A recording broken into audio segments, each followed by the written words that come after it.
Hey guys, welcome back to the Rideshare Hub. It's Isabella, and today I have some huge news for you guys.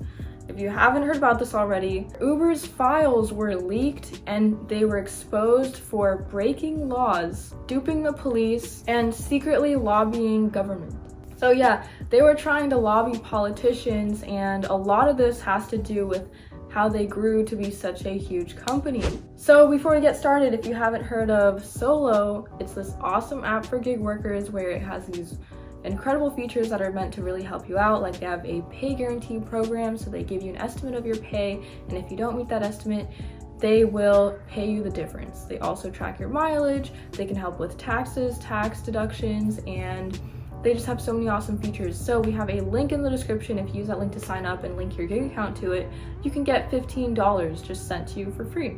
Anyways, let's get started on the video. I have this article, I will share my screen with you guys, and it's from The Guardian. So as you can see, more than 124,000 confidential documents were leaked to The Guardian. So they have all this insane information. They expose attempts to lobby Joe Biden, Olaf Scholz, and George Osborne.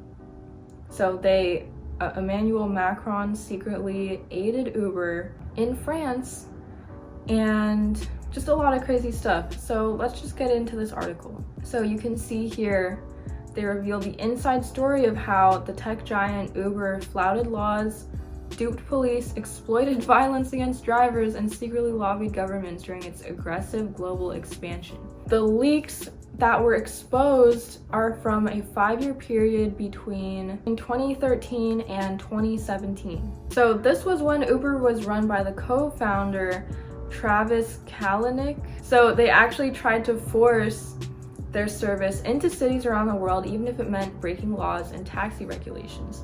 So yeah, this is really interesting because some cities had certain laws and regulations that Uber didn't comply to, and I guess they managed to force Uber into these cities anyways.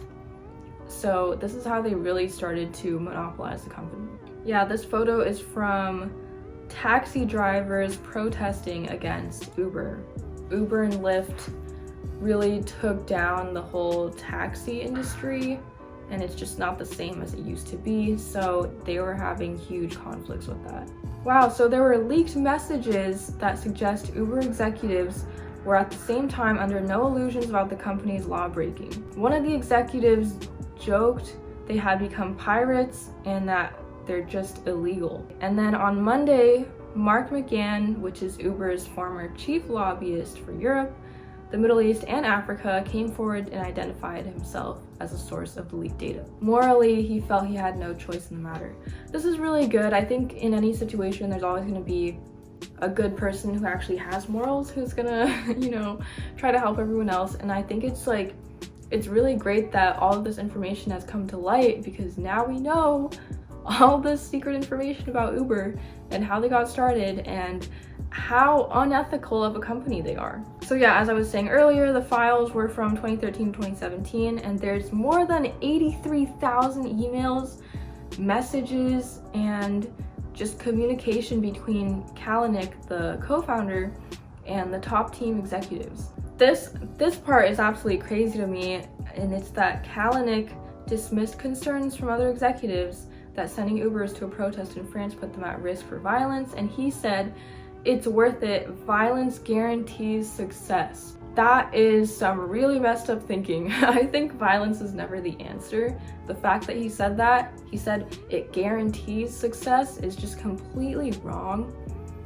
And that is not someone who deserves to be, running such a huge company like this. So yeah, Kalanick and Emmanuel Macron, the French president, they were in huge communication, talking back and forth. They had a secret deal with their opponents in the French cabinet.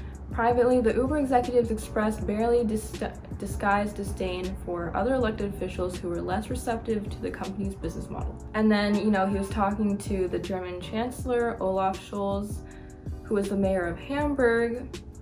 And then when Joe Biden was the vice president of the United States, he was a supporter of Uber at the time. He was late to a meeting with the company at the World Economic Forum. After meeting Kalanick, Biden amended his prepared speech and referred to a CEO whose company would give millions of workers freedom to work as many hours as they wish, manage their own lives as they wish.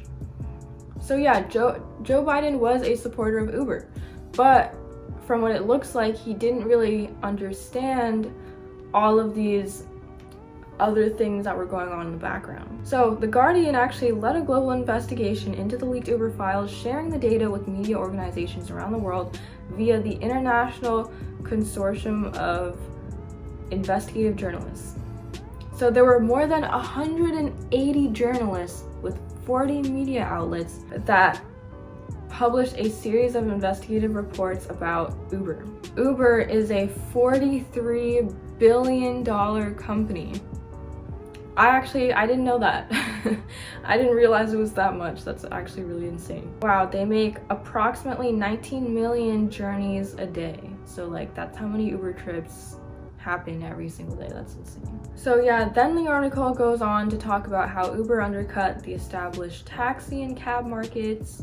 This put a lot of pressure on governments to rewrite the laws just so they can accommodate for the apps and like gig economy. Some of the leaked documents indicated that Uber was adept to finding unofficial routes to power, applying influence through friends, and also seeking out encounters with politicians when aides and officials weren't present. So Uber's efforts actually had mixed results. In some places, Uber succeeded in persuading the government to rewrite laws, which is crazy that they did that. And in other places, they did not have as much luck. They were actually blocked by entrenched taxi industries, and the left-wing politicians just didn't want to comply to what they were asking for. And there were a lot of really angry protests, especially in Europe, and a lot of these protests became very violent. So yeah, what's also crazy is that there were a lot of driver victims who were encouraged to file police reports, and these were shared in the Dutch daily newspaper.